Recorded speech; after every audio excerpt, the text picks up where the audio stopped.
ஓடேசு என்ற நபர் குடித்துவிட்டு காவல் நிலையத்தில் ரகளை செய்து கொண்டிருக்கிறார். அவர் ஒரு சாதாரண மனிதர், ஒரு மனைவி மற்றும் ஒரு சிறிய பெண் குழந்தை அவருக்கு உண்டு. அவருடைய நண்பர் ஜூ வான் அவரை ஜாமீனில் வெளியே அழைத்து வருகிறார். இருவரும் தெருவில் நின்று கொண்டிருக்கிறார்கள். ஓடேசு தன் மகளுக்கு பிறந்தநாள் பரிசு வாங்கியிருப்பதாக சொல்லி சந்தோஷப்படுகிறார். அந்த நண்பர் தன் வீட்டுக்கு போன் செய்வதற்காக அருகில் உள்ள போன் பூத் செல்கிறார். நண்பர் போன் பேசிவிட்டு திரும்பி பார்க்கும்போது அங்கே நின்றிருந்த ஓடேசுவை காணவில்லை. எந்த சத்தமும் இல்லை, எந்த தடயமும் இல்லை. அவர் மாயமாக மறைந்துவிடுகிறார். அவர் எங்கே போனார் என்று யாருக்கும் தெரியவில்லை.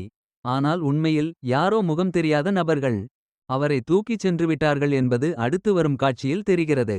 கண் விழித்துப் பார்த்தால் ஓடேசு ஒரு சிறிய அறையில் அடைக்கப்பட்டிருக்கிறார். அது ஒரு சாதாரண ஹோட்டல் அறை போல இருக்கிறது, ஆனால் ஜன்னல்கள் இல்லை. ஒரே ஒரு டிவி மட்டுமே. திடீரென்று ஒரு நாள் அவருக்கு மயக்க ஊசி போடப்படுகிறது. அவர் கண் விழிக்கும்போது ஒரு கட்டிடத்தின் மொட்டை மாடியில் ஒரு பெரிய சூட்கேஸுக்கு உள்ளே இருக்கிறார். 15 வருஷத்துக்கு அப்புறம் அவர் முதல் முறையாகச் சூரியனையும் காற்றையும் உணர்கிறார். 15 வருடம் அறையில் பயிற்சி எடுத்ததால் ஓடேசு மிகச் சுலபமாக அந்த ரவுடிகளை அடித்து துவம்சம் செய்கிறார். அவருக்கே தன் பலத்தை பார்த்து ஆச்சரியமாக இருக்கிறது. பசியில் ஒரு ஜப்பானிய உணவகத்திற்குள் நுழைகிறார்.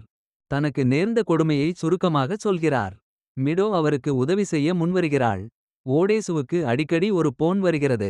அதில் ஒரு மர்மக்குரல், நான் தான் உன்னை அடைத்து வைத்தவன் என்று பேசுகிறது. ஓடேசுவுக்கு ஒரு முக்கியமான க்ளூ கிடைக்கிறது. 15 வருஷமா அவர் சாப்பிட்ட அந்த டம்ப்ளிங் உணவில் ஒரு வித்தியாசமான சுவை இருந்தது. அதே சுவை கொண்ட கடையை கண்டுபிடித்தால் தான் அடைக்கப்பட்டிருந்த இடத்தை கண்டுபிடித்து விடலாம் என்று நினைக்கிறார்.